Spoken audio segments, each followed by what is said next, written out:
Senior साहब तज़ियाकार मुजीबुर रहमान शामी साहब हमारे साथ मौजूद हैं। शामी साहब बहुत शुक्रिया हमें शो में ज्वाइन करने के लिए। शामी साहब, ज़ाहिर है एहतसाब का नारा लगा के ये हुकूमत वोट लेकर आई, इन्हें वोट मिला भी, हुकूमत भी बनाई।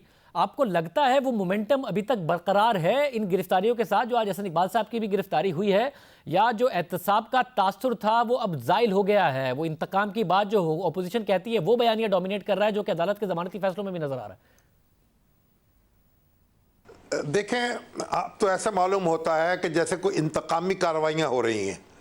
जो अदालतों में जब सियासतदानों के मुकदमे पेश होते हैं और सवालात होते हैं, वो प्रोसिक्यूटर जवाब नहीं दे पाते, फिर ज़मानतें होती हैं। और अब हसन इकबाल को जिस तरह पकड़ा गया है उससे तो हर शख्स हैरत में मुब्तला है। हसन को हम कई अशरों से जानते हैं। हमारे सामने वो एक स्टूडेंट लीडर के तौर पर उभरे, फिर बैरून मुल्क पढ़ने के लिए चले गए, फिर यहाँ आके सियासत का आगाज़ किया, मुस्लिम लीग में शामिल हुए, अब तक उसके साथ हैं और कई बार इलेक्शन लड़ा।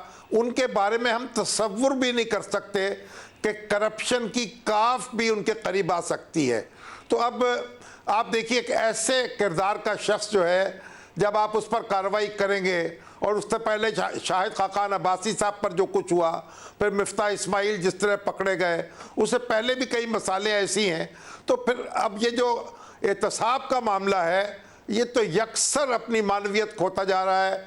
और आप देखेंगे नैब जो है उस गैर सियासी अफराद के बारे में तो उसकी कार्रवाइयाँ जो हैं शायद मौसर हो रही हैं या हो सकती हैं, लेकिन बाज़ सियासी हजरात जो हैं, सियासतदान जो हैं, उनके खिलाफ जो कुछ हुआ है उससे बहुत ही तकलीफ दे सूरत हाल पैदा हो गई है।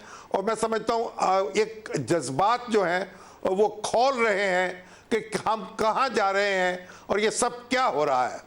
बहुत शुक्रिया शामी साहब, सीनियर साहब तज़ियाकार हमारे साथ मौजूद थे, उनका तजिया आपने सुना। आज के प्रोग्राम में इतना ही, आपसे कल के प्रोग्राम में मुलाकात होगी।